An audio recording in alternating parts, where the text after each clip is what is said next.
Dear students, इस unit के तीसरे पार्ट में हम आज 20+ एमसीक्यूज करने वाले हैं, जिनको मैंने डिफरेंट पास पेपर्स एमडी कैट ईटा और आरपीएमटी के उनसे उठाया है।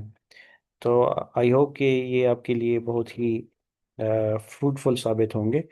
तो आइए स्टार्ट करते हैं। पहला, which of the following is scalar quantity? Density, momentum, angular momentum, acceleration due to gravity. ये कंपेरेटिवली बहुत ही सिंपल एमसीक्यू है।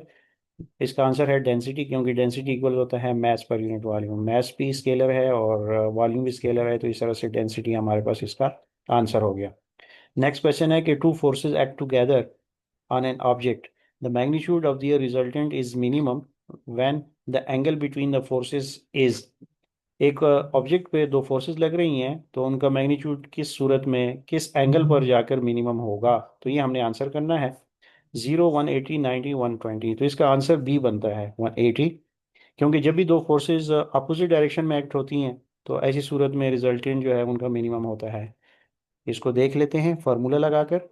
तो formula resultant of two vectors हम इस तरह से फाइंड करते हैं। लास्ट लेक्चर में ये चीज़ें मैंने बताई हुई हैं। R equals F1 square plus F2 square plus 2F1 F2 cos of theta square root. तो एंगल थीटा पे डिपेंड करता है कि रिजल्टेंट किस तरह का आएगा। मैक्सिमम आ सकता है, मिनिमम आ सकता है। मैक्सिमम उस सूरत में आ सकता है जब फोर्सेस सेम डायरेक्शन में हो, तो वो सिंपली एड अप हो जाएंगी। यहाँ पे हमारे पास प्लस का साइन रहेगा, तो are equals F1 plus F2। लेकिन मिनिमम की सूरत में जब ये अपोजिट डायरेक्शन में ऐड करती है, यानी थीटा इनके बीच में 180 डिग्री का होता है, तो cos 180 डिग्री अगर आप पुट करें तो यहाँ पे माइनस का साइन आ जाएगा। तो इस तरह से ये F1 माइनस F2 हो जाएगा, यानी आपस में सब्सट्रैक्ट होंगे। तो ऐसी सूरत में हमारे पास जो रिजल्टेंट है वो मिनिमम हो जाएगा। तो ये बड़ा ही इम्पोर्टेंट एमसीक्यू है। इसको आप अच्छी तरह से समझ के सॉल्व करिए। Next, the resultant of two unequal forces acting in opposite directions is equal to. अब देखें, ये उसी तरह का न्यूमेरिक एमसीक्यू है, लेकिन अब इसमें सिर्फ स्टेटमेंट का फर्क है। और आंसर्स जो हैं वो भी इस तरह से दिए गए हैं, जैसे कि sum of the forces, difference of the forces, product of the forces, zero. अगर क्वेश्चन टू की आपको अच्छी तरह समझ आ गई है, तो फिर सॉल्व करते हुए आपने उसको समझ के सॉल्व किया है, कंसेप्चुअली उसको अंडरस्टैंड किया है, तो इसका आंसर आपके लिए बहुत आसान है। सिंपली आप कह सकते हैं डिफरेंस ऑफ द फोर्सेस, तो इसका बी आंसर है। Next, the dot product of two vectors becomes negative if. किस सूरत में ये डॉट प्रोडक्ट नेगेटिव हो सकता है? तो वो लास्ट लेक्चर में जब मैं कंसेप्ट दे रहा था, तो ये चीज़ हमने डिस्कस की थी। नंबर एक, they are parallel vectors. B, anti parallel, equal, perpendicular. तो इसका सिंपल आंसर है एंटी पैरेलल। क्योंकि पैरेलल वेक्टर जो होते हैं वो सेम डायरेक्शन में पॉइंट करते हैं। इक्वल वेक्टर जो होते हैं उनका सेम मैग्नीट्यूड होता है। और dot product of perpendicular vector zero होता है। तो इसका simply dot product of two vectors negative की सूरत में होगा जब वो एंटी पैरेलल होंगे। Next, if A cross B is along positive Z axis, यानी आपने दो वेक्टर्स हैं ए और बी, उनका आपने क्रॉस प्रोडक्ट ले लिया है, तो उनका जो नया वेक्टर उनसे बनने वाला है वो जी की डायरेक्शन में है। तो then the vectors A cross B must lie in. तो ऐसी सूरत में जब ए क्रॉस बी का नया वेक्टर बनेगा जी की डायरेक्शन में, तो इसका क्या मतलब हुआ कि ए क्रॉस बी किस प्लेन में लाई करते हैं? वाई जी में, एक्स वाई में, जी एक्स में, या नन ऑफ दीज। तो इसका सिंपल आंसर ये हो गया कि ए क्रॉस बी ऐसी सूरत में जब उसका नया वेक्टर जो उसे बनेगा वो जी में लाई करेगा, तो ऐसी सूरत में A cross B X Y plane में लाई करेंगे। तो इसका आंसर हो गया जी X Y plane. Six, a force of 10 Newton is acting along the y-axis. Its component along the x-axis is। यानी एक फोर्स 10 न्यूटन की y-axis की डायरेक्शन में एक्ट कर रही है, तो उसका जो x कंपोनेंट है वो कितना होगा? तो अगर फोर्स एक्ट ही y-axis में इंटायरली कर रही है, तो ऐसी सूरत में उसका कोई भी कंपोनेंट x-axis में नहीं बनेगा। तो इसलिए हमारे पास इसका सिंपल आंसर है नो कंपोनेंट। तो इसका answer option D, 0 Newton. Question number 7. Two forces, 10 Newton, 15 Newton, act simultaneously on an object in the same direction, अगर दो फोर्सेज हैं 10 न्यूटन 15 न्यूटन, वो एक ही डायरेक्शन में एक्ट कर रही हैं ऑब्जेक्ट पर, तो उनका रिजल्टेंट कितना होगा। तो ये भी जो हमने क्वेश्चन 2 सॉल्व किया वहाँ से इस चीज़ का हमें, वहाँ पे जो हमने फार्मूला लगाया, अगर वो रिजल्टेंट फार्मूला हम ये इधर भी लगा लें, तो इसका हमारे पास आंसर जो है 25 न्यूटन बनेगा, क्योंकि जब दो फोर्सेज एक सेम डायरेक्शन में एक्ट करती हैं तो रिजल्टेंट सिंपली सम अप हो जाएगा। तो इसका आंसर 25 न्यूटन है। क्वेश्चन नंबर 8, अगर दो फोर्सेस हैं 20 न्यूटन 15 न्यूटन, वो सिमल्टेनियसली एक्ट कर रही हैं बॉडी पर अपोजिट डायरेक्शन में, तो ऐसी सूरत में हमारे पास रिजल्टेंट फोर्स कितनी होगी। सेम वही फार्मूला अगर हम यहाँ पर भी लगा दें, तो यहाँ से चूंकि अपोजिट डायरेक्शन की बात हो रही है, तो ये सिंपली माइनस हो जाएगा 5 न्यूटन, तो 5 न्यूटन इसका ऑप्शन है। Question number 10. Two equal forces act at a point making an angle of 120 degree with each other. If each force is 10 Newton, the resultant is, अगर दो इक्वल फोर्सेज हैं 10 Newton की, वो angle 120 degree पर किसी act कर रही हैं किसी पॉइंट पर, तो हम सिंपली वो फार्मूला लगाएंगे रिजल्टेंट वाला, आर इक्वल्स दिस वन। यहाँ पे थीटा 120 डिग्री पुट कर देंगे, एफ स्क्वायर वहाँ पे हमारे पास सिंपली 200 आ जाएगा, तो 10 न्यूटन इसका आंसर बन जाएगा, 10 Newton. Question number 11, a body is acted upon by two perpendicular forces 6 Newton along the x-axis and 8 Newton along the y-axis। दो फोर्सेस हैं 6 न्यूटन और 8 न्यूटन की, उनका रिजल्टेंट फोर्स हमने बताना है। तो सिंपली हम जस्ट उनका स्क्वायर रूट ले लेंगे स्क्वायर का, तो ये हमारे पास 10 न्यूटन, तो आंसर इसका बन जाएगा 10 Newton.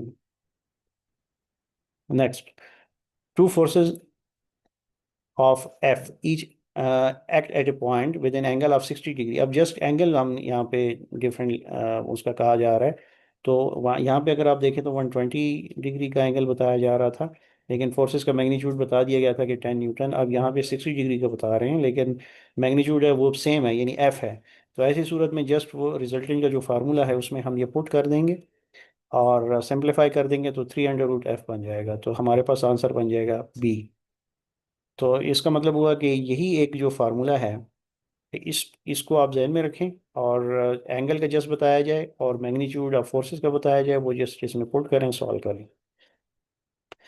Question number 13, the vector projection of A vector, the vector projection of a vector A equals 3 iota plus 4k, 3 I unit vector plus 4k unit vector on the y axis is।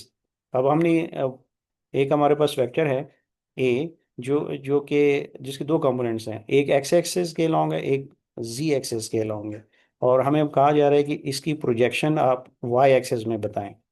तो ये बिल्कुल सीधा सा question है, क्योंकि ए vector के दो components हैं और वो दोनों, एक एक्स में है एक वाई में है एक जी में है, तो वाई पे तो उसकी कोई प्रोजेक्शन नहीं बन सकती, तो सिंपल इसका आंसर हो गया 0। और यही एक्सप्लेनेशन मैंने यहाँ पे आपके लिए मेंशन कर दिया है। Next, the projection of vector 7j on the x axis, ये भी बिल्कुल उसी तरह का क्वेश्चन है कि 7j, एक वेक्टर है 7j जो कि वाई एक्सिस के लॉन्ग है, उसकी प्रोजेक्शन एक्स एक्सिस पे देखें, बताएं। तो अगर वो है ही वाई एक्सिस के लॉन्ग, तो कैसे एक्स एक्सिस के पे उसकी प्रोजेक्शन हो सकती है, तो इसका भी सिंपल आंसर हो गया 0। तो ये भी बिल्कुल उसी तरह का क्वेश्चन है।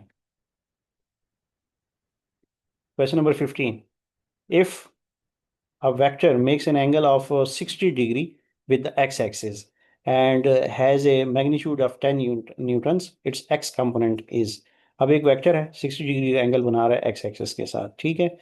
अब उसका मैग्नीट्यूड भी 10 न्यूटन है। अब ये जो वेक्टर है जो कि 60 डिग्री का एंगल एक्स एक्सिस के साथ बना रहा है, इसका हमने एक्स कंपोनेंट बताना है, यानी उसकी प्रोजेक्शन हमने बतानी है एक्स कंपोनेंट। बिल्कुल जी, ये इसके लिए सिंपली हम फार्मूला इस्तेमाल करेंगे, A X equal A cos of theta. A given है 10, थीटा गिवन है 60, तो सिंपली ये सॉल्व करें तो 5 आ जाएगा, तो इसका answer 5। Next, a particle has displacement vector, the magnitude of this displacement is. अब हमने इसका मैग्नीट्यूड बताना है, एक वेक्टर है 6i + 8j। अब इसका हमने सिंपली मैग्नीट्यूड बताना है, तो बहुत ही सिंपल है। जो पिछले दो लेक्चर्स हैं उनमें मैंने इस पे काफ़ी डिस्कशन की है कि कैसे हम मैग्नीट्यूड निकालते हैं किसी वेक्टर का। तो हमने एक वेक्टर लिया था एक्स वाई एक्सिस में, एक्स वाई कोऑर्डिनेट सिस्टम में, एक्स वाई प्लेन में, और फिर उस वेक्टर कि हमने कंपोनेंट्स निकाले थे और उसका हमने रिजल्टेंट निकाला था। तो बिल्कुल वही formula, R equal square root of 6 square plus 8 square. तो ये, हाँ, सिंपली सॉल्व करेंगे तो 10 आ जाएगा, तो इसका आंसर हो जाएगा 10। तो आपको फार्मूले ये बिल्कुल याद होने चाहिए, ज़बानी याद होनी चाहिए, अच्छी तरह उनकी समझ होनी चाहिए, कंसेप्चुअली क्लियर होनी चाहिए। तो इस तरह के एमसीक्यूज आपके लिए बहुत आसानी से आप सॉल्व कर पाएंगे। Question number 17, if a vector is written as a equal axi plus ayj, then the direction of the vector with respect to x axis is। अब देखें, ये एक 16 क्वेश्चन जो है, इसमें हमने वो आर जो वेक्टर है उसका मैग्नीट्यूड बताया और सिंपली हमने ये फॉर्मूला लगाया। अब हमने इसकी डायरेक्शन इसी तरह का एक क्वेश्चन है, इसमें आप देखें जस्ट वैल्यूज नहीं गिवन, बाकी उसी तरह का क्वेश्चन है। अब हमने इस वेक्टर की जो एक्स एक्सेस के अलॉन्ग है, एक्स से एक एंगल पर है, अब इसकी हमने डायरेक्शन बतानी है, यानी वो एंगल बताना है। तो उसके लिए ये इनमें से कौन सा आंसर हो सकता है? सिंपली जब भी हम किसी एंगल की बात करते हैं एक्स एक्सिस के साथ, तो उसके लिए हम टेन थीटा लगाते हैं। तो tan theta equals a Y और ए एक्स। तो सिंपली हमारा पास बन जाएगा थीटा इक्वल्स टेन इनवर्स ए वाई और ए एक्स। ठीक है जी, तो ये हमारे पास आंसर इसका ए बन जाता है। अच्छा, क्वेश्चन नंबर 18। क्वेश्चन है कि position of A particle in A rectangular coordinate system is 3 2 5। अब देखें, जस्ट उन्होंने यहाँ पर हमें वैल्यूज दे दी हैं। अब वैल्यूज दे दी हैं और हमने इनको वेक्टर फॉर्म में लिखना होगा। Then its position vector will be. तो जस्ट उसकी पोजीशन वेक्टर बतानी है। तो सिंपली अगर कार्टेशियन कोऑर्डिनेट्स हमारे पास एक्स वाई जी 3 2 5 है, तो पोजीशन वेक्टर उसका बन जाएगा R X I Y J Z K. तो हम सिंपली वैल्यूज पुट करेंगे, 3 2 5 पुट कर देंगे, तो हमारे पास इसका आंसर बी बन जाएगा। Question number 19. If A equal this, B equal this, then the vector having the same magnitude as B and parallel to A is। ये थोड़ा सा मुश्किल क्वेश्चन है, यानी ये जो डिफिकल्ट कैटेगरीज है क्वेश्चंस की, ये उस तरह का क्वेश्चन है। अगर आपको फार्मूला लगाना आता है तो बहुत आसान है। तो ये फार्मूला कैसे लगाएंगे? हमने क्या बताना है, अगर हमारे पास एक वेक्टर है, ए है 3i + 4j और B 7i + 24j, then the vector having the same magnitude as B. हमारे पास एक नया वेक्टर जिसका मैग्नीट्यूड सेम है बी के, और लेकिन वो ए के पैरेलल है। मैग्नीट्यूड तो उसका बी के बराबर है, लेकिन डायरेक्शन उसकी ए के साथ है।